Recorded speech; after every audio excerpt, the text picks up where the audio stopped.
Yo, what's going on, you guys? It is Burnin' Emblem here, and today I have a follow-up video to my last video that was ever so popular. That was was it mustaches? No, eyebrows. That's right. Spoiler alert for the next one. But yes, I had a follow-up for the previous mustache. I said mustache again. I meant eyebrows. Whatever. I'm totally off my game today. um. Anyway, guys. So I have a follow up on my previous eyebrow video of top 5 eyebrows that are on Pokemon.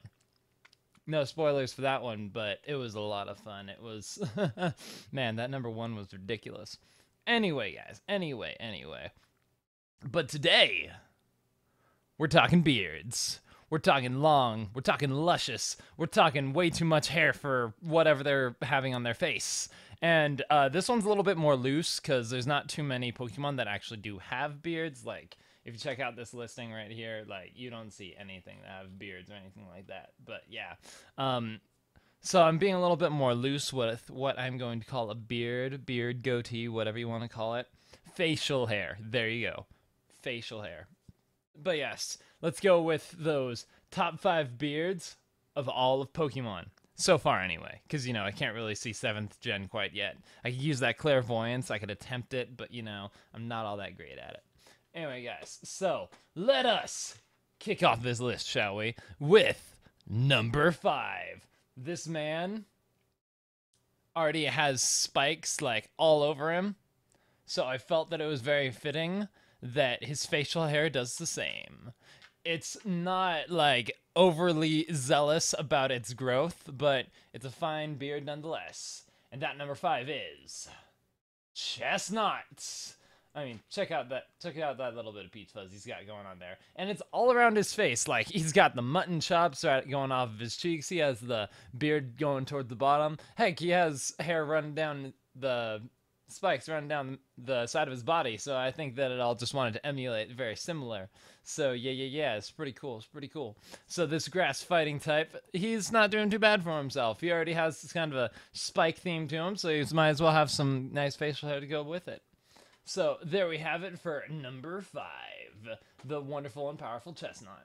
Now it's time to move on to number 4, and this number 4 is also a grass type.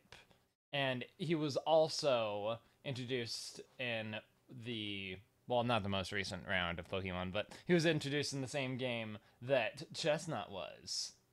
And this number 4, my apologies.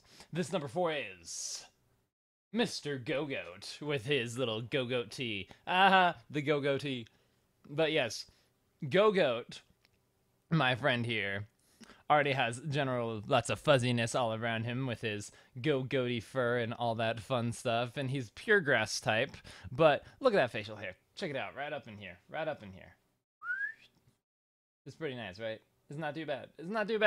Like, it's not, again, not overzealous, but it's a nice subtle touch, and it goes along with the rest of the composition of the Pokemon. So I call that a success, me personally. And it's not too bad for itself. Like, that's about on par with my beard that I've been working on for like 17, 20 something odd years. Anyway, enough about me. More about this. So this is our number 4, Pokemon number 673. And now we'll be moving on to some of the more audacious beards that we have on this list. Next is number 3, which is about as far from grass type as you could possibly think.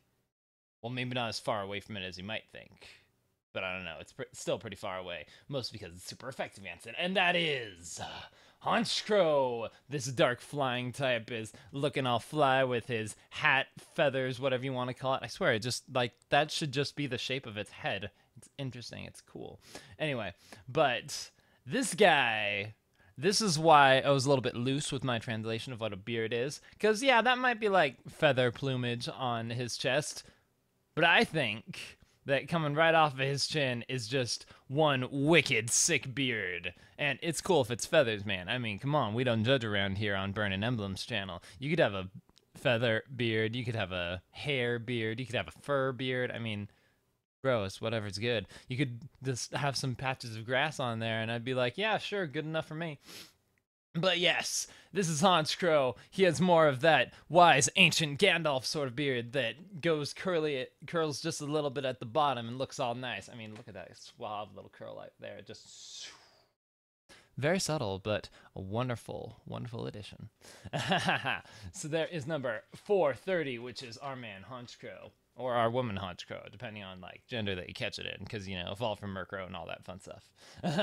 Now, next up, we have a burning fire type, because you know I love them fire types. I mean, I'm burning emblem for crying out loud. That's my favorite status element. I get it on my Conkeldurr, and then I'm just like, yo, bros, guess what? I'm guts, so it makes me even stronger. That and I'm burning emblem, so I already get a power boost off of that. Anyway, so next up we have a wonderful firefighting type. He is one of our starters. He is one of our main men, and he's actually the starter. Well, not the starter, but the final evolution of the starter that I'm going to be using for a new... this isn't on the channel or anything, it's just for fun, but I'm going to do a Pokemon White monotype for fighting. So yeah, there you go. Fun little interesting fact about what I'm going on right now.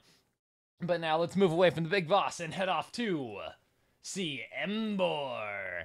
Now, while his beard may not be long down his chest and be flowing in the wind, it is freaking on fire. And again, if you checked out my eyebrows video, you understand how awesome fire is whenever you add it into a composition of a Pokemon. It just feels alive. It's so cool. It's very expressive. And I must say, that is one expressive beard right there. It doesn't just go down like all the other beards. It doesn't come down and be like all curled down here, which is classy, but come on, man. It goes sideways to both sides of his face. They're like burning mutton chops, for crying out loud. It is sick. So yes, my man Emboar here, he's doing quite well for himself. He's been training up that beard since day one as a Tepig. He didn't have anything back then, but he's been wanting to grow it out. And this is the final evolution of not only himself, but also his beard. And now, last but not least, what you all have been waiting for. We'll get number 500 out of the way. Mr. Emboar, please step aside, for we have Beartic. Now, the reason why Beartic is number 1, look at the shaping on that beard. It doesn't just go like the one icicle that goes down. It has the 2 that go off to the side too. And it looks like they're actually like frozen icicle beard, because it's like the more of a blue color at the top, and then as it goes to the bottom, it transitions into white. And that, to me, I think that's the most realistic looking beard out of all of them, because like if you check out some of the other Pokemon that were on this list, all of them were kind of just one color and it's all just plain and simple. But then when you look at Beartic, you think of an actually like how a beard grows, because it doesn't have all of its color all throughout and permanent and all that, unless you're like coloring your beard and stuff. This is more realistic, because like most of the color is when it's closer to your face, and then as it comes down, it starts to lighten up because it doesn't have all those, well, I don't know, beard anatomy very well, but I would assume that it starts to lose its color and it doesn't have quite the same coloration to it as it continues down. That's kind of just through my own observations. If you want to growl at me in the comments and be like, oh man, this is totally not right, then hey, that's cool. I'm gonna learn something off this. But yeah, my opinion, I think this is the most realistic looking beard, and it's already freaking icicles off of his face, so I'd say there's no downside to this. I mean, if it's not for one, it's for the other, and he's just freaking cool because he's the ice type on this list. Anyway, guys, so yeah, this is Beartic number 614, and he's number 1 on my Epic Beards list for Pokemon. If you have your own suggestions for epic beards that you think you've found on different Pokemon, then please put them in the comments below, because I would love to know them. And heck, if you want to, make your own top 5. I'd love to hear about it. I'll make little comments on, be like, yo, bro, that's pretty cool. Not that bad, especially because you had Beartic as number 1, so it makes it even cooler of a list. Alright, guys, so this wraps up the Epic Beards video for Beartic, our voracious #1, and I will see you all around on my next video. And that one will be Epic Mustaches. You can expect to see that one coming up pretty soon. I'm actually starting up school really quick, so I won't be able to be at home and filming as many videos as I used to, but I will still be trying to get my content out there for you guys because it's important to me, and I know it's important to you, so I know I want to make good content for you. Alright guys, hope you're having a great day. This is Burning Emblem signing off, and as always, see you around. Peace!